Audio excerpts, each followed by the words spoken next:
23 August रोजी भारतीय चांद्र मोहीम यशस्वी झाली आणि या भारतीय चांद्र मोहिमेच्या यशातून सर्वसामान्य भारतीयांनी कोणत्या गोष्टी शिकल्या पाहिजेत याबाबतची चर्चा, याबाबतचा उहापोह आपण आजच्या या भागातून करत आहोत. नमस्कार. ज्ञानम या यूट्यूब चॅनलमध्ये आपणा सर्वांचं हार्दिक आणि मनपूर्वक स्वागत आहे. चांद्रयान मोहिमेतून आपण काय शिकणार? चांद्रयान मोहीम 23 ऑगस्ट रोजी यशस्वी झाली. त्यापूर्वी चांद्रयान 2 मोहीम अपयशी झाली होती. चांद्रयान 2 मोहीम अपयशी झाल्यानंतर आपले शास्त्रज्ञ या अपयशाने खचून न जाता त्या ठिकाणी आपल्या शास्त्रज्ञांनी अत्यंत मेहनतीपूर्वक, अत्यंत कष्ट घेऊन चांद्रयान 3 मोहीम यशस्वी केली. या चांद्रयान 3 मोहिमेचं जे काही यश आहे ते हे चांद्रयान 2 मोहिमेच्या अपयशातूनच आलेलं आहे आणि म्हणून आपण सर्वसामान्य भारतीय या चांद्रयान मोहिमेतून पहिली गोष्ट शिकली पाहिजे ती म्हणजे अपयशातून खचून न जाता अपयशाचीच पायरी करून त्या ठिकाणी आपण यश प्राप्त करू शकतो. मात्र आपलं लक्ष जे आहे हे आपलं लक्ष अंतिम असलं पाहिजे की आपण त्या ठिकाणी पोहोचणार.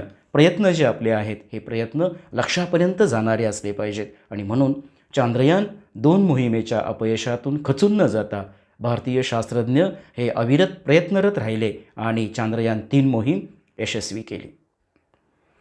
लहरों से डरकर नौका पार नहीं होती, कोशिश करने वालों की कभी हार नहीं होती, ही कविता आपण ऐकलीच असेल. या चांद्रयान मोहिमेतून पहिला धडा जो आहे तो आपण हाच घ्यायचा आहे. चांद्रयान 2 मोहीम अपयशी झाली आणि या चांद्रयान 2 मोहिमेच्या अपयशानंतर त्यावेळचे इस्रोचे अध्यक्ष जे होते डॉक्टर के शिवान यांना आपण रडताना पाहिलं. या गोष्टीमध्ये आपल्याला जर आपण बारकाईने पाहिलं असेल तर ज्यावेळेस डॉक्टर के शिवानंद यांना भेटायला आपल्या देशाचे माननीय पंतप्रधान गेले आणि त्यांनी ज्या पद्धतीनं डॉक्टर के शिवानंद यांचं सांत्वन केलं, भारताच्या पंतप्रधानांच्या छातीवर डोकं ठेवून डॉक्टर के शिवानंद यांनी जे त्या ठिकाणी आपला शोक व्यक्त केला, हा आपणा सर्वांना एक मार्गदर्शक असाच आहे. अपयश आल्यानंतर ज्या पद्धतीने आपल्या माननीय पंतप्रधानांनी देशाच्या शास्त्रज्ञांना जो धीर दिला, जो आधार दिला, हा आधारच आपणाला महत्त्वाची भूमिका चांद्रयान 3मध्ये घेऊन गेलेला आपल्याला दिसून येतो. अपयश आल्यानंतर देशाच्या शीर्षस्थ नेतृत्वाने अशा पद्धतीचं सांत्वन करणं आणि त्या ठिकाणी आपल्या शास्त्रज्ञांना एक शाबासकीची थाप असेल किंवा त्यांना त्या ठिकाणी त्यांचं सांत्वन करून झाल्यानंतर त्यांना जे काही बळ लागतं, मानसिक बळ, हे मानसिक बळ देण्याचं काम आपल्या पंतप्रधानांनी केलेलं आपल्याला दिसतं. आणि याच्यातून आपण ही गोष्ट दुसरी शिकली पाहिजे ती म्हणजे आपण ज्या क्षेत्रामध्ये कार्यरत आहोत त्या क्षेत्रामध्ये कार्यरत असताना जर आपण उच्च पदावर असू तर आपल्या त्या क्षेत्रामध्ये ज्या ज्या वेळेस संकटं येतात, ज्या ज्या वेळेस अपयश येतं त्या वेळेस खचून न जाता आपल्या सोबतचे जे काही सहकारी आहेत या सहकाऱ्यांना अशा पद्धतीचा धीर देणं, ही धीर देण्याची जी काही पद्धती आहे ही पद्धती आपण सगळ्यांनी शिकून घेतली पाहिजे आणि अशा पद्धतीच्या अपयशातून यशाचा मार्ग हा अशाच काही जे प्रसंग येतात या प्रसंगातून जातो. आणि म्हणून दुसरी गोष्ट आपण सर्वांनी शिकली पाहिजे ती म्हणजे संकटाच्या वेळेस आपल्या सहकाऱ्यांसोबत, आपल्या साथीदारांसोबत पूर्णपणे ताकदीने उभे राहा, त्यांचं सांत्वन करा, त्यांना आधार द्या, त्यांना बळ द्या. आणि म्हणून आपण ही दुसरी गोष्ट महत्त्वाची याच्यातून आपण शिकू शकतो. चांद्रयान 3 मोहीम यशस्वी झाली आणि आपण त्या इस्रोचं जे काही ऑफिस आहे, ज्या ठिकाणी हे सगळं प्रक्षेपण सुरू होतं, त्यावेळेचं आपण जर नजारा बघितला असेल त्या इस्रोच्या त्या सगळ्या ऑफिसमधला, तर त्यावेळेस असं लक्षात येईल की सगळ्या शास्त्रज्ञांनी जो काही जल्लोष केला, जो काही आनंद व्यक्त केला, हा आनंद व्यक्त करत असताना त्या ठिकाणी आपले सध्याचे इस्रोचे जे काय अध्यक्ष आहेत एस सोमनाथ यांनी त्यांच्या सहकार्यांना आणि त्यांच्यासोबत काम केलेल्या सर्व वरिष्ठ अधिकाऱ्यांना जे काही श्रेय दिलं, ही श्रेय देण्याची पद्धत किंवा त्यांनी ज्या पद्धतीने या सर्व गोष्टींचं समाजासमोर, मीडियासमोर जी काही मांडणी केली, ही मांडणी करत असताना ते आपण पाहिलं की ज्यावेळेस ते मीडियासमोर आले आणि मीडियासमोर आल्यानंतर त्यांनी आपल्या सहकाऱ्यांना पुढे केलं आणि त्यांनासुद्धा बोलण्याची संधी दिली. हे सुद्धा एक आपणाला तिसरी गोष्ट अत्यंत महत्त्वाची सांगावीशी वाटते की आपण अशा पद्धतीचं हे चांद्रयान 3 मोहिमेचं जे काही यश आहे हे यश सेलिब्रेट करताना सगळ्यांना सामावून त्यांनी घेतलं आणि ही गोष्ट आपणा सर्वसामान्यांना अत्यंत महत्त्वाची आहे. आपणसुद्धा आपल्या सार्वजनिक जीवनामध्ये, वैयक्तिक जीवनामध्ये अनेक बाबींमध्ये ज्यावेळेस यश प्राप्त करतो आणि हे यश प्राप्त करत असताना असे प्रसंग जे आहेत, या प्रसंगामध्ये आपले सहकारी आहेत, आपले सोबती आहेत, त्यांनासुद्धा त्याचं श्रेय देणं, ही पद्धती आपण आचरणात आणली तर निश्चितपणे त्या यशाचा आनंद जो आहे, हा आनंद अजून द्विगुणित होतो. आणि म्हणून त्या ठिकाणी अध्यक्ष एस सोमनाथ यांनी केलेली जी कृती आहे, या कृतीतून आपण सर्व भारतीय खूप काही शिकलो तर निश्चितपणे यशाचा आनंद हा दुगना असा होऊ शकतो. या चांद्रयान मोहिमेतील शिकण्यासारखा चौथा जो टप्पा आहे आपल्याला, तो म्हणजे चांद्रयान मोहिमेत सहभागी असलेल्या ज्या काही महिला भगिनी आहेत, महिला शास्त्रज्ञ आहेत, यांची संख्यासुद्धा खूप लक्षणीय आहे.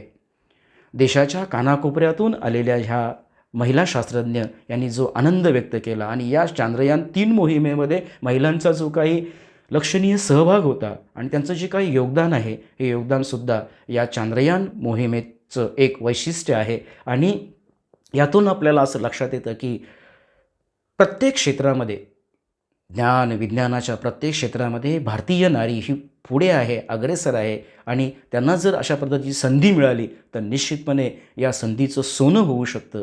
ही गोष्ट आपल्याला या चांद्रयान-3 मोहिमेतून प्रकर्षाने जाणवते आणि ही चौथी गोष्ट होती. नंतर या चांद्रयान-3 मोहिमेतील 5वी जी बाब आहे, जी आपण शिकण्यासारखी आहे, ती म्हणजे अत्यंत कमी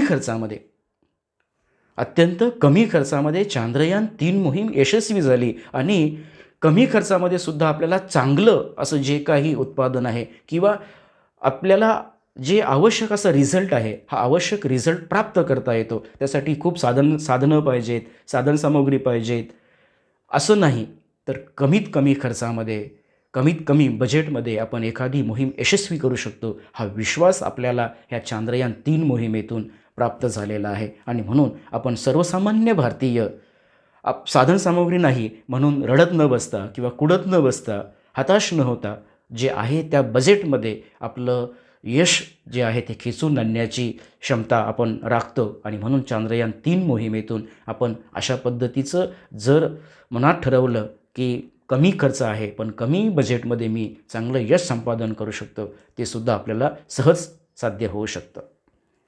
याच्यातला 6वी जी बाब आहे यामधली, ती म्हणजे देशातल्या कानाकोपऱ्यातून अनेक ठिकाणचे आपले समाजबांधव असतील, विविध जातीचे, विविध पंथाचे लोक, पंथाचे शास्त्रज्ञ याच्यामध्ये सहभागी झाले होते. आणि या सर्व शास्त्रज्ञांच्या एकत्रित प्रयत्नातून ही चांद्रयान-3 मोहीम जी आहे, ही चांद्रयान-3 मोहीम यशस्वी झाली.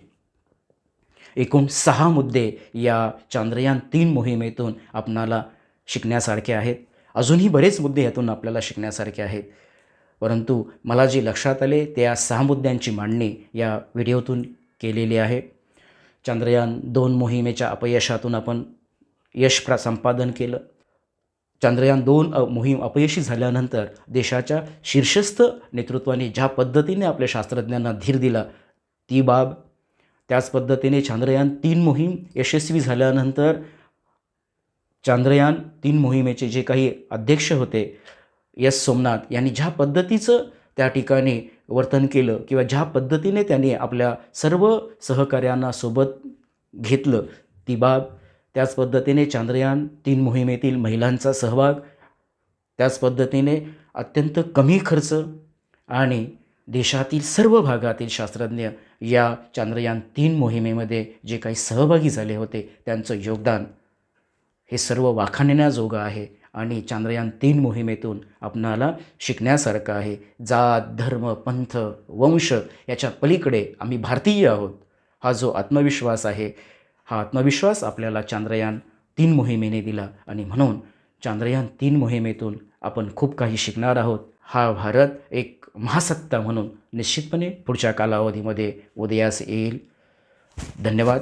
आपण या यूट्यूब चॅनलला नक्कीच लाईक आणि सबस्क्राईब करा.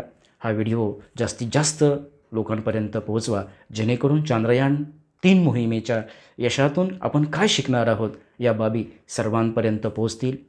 धन्यवाद.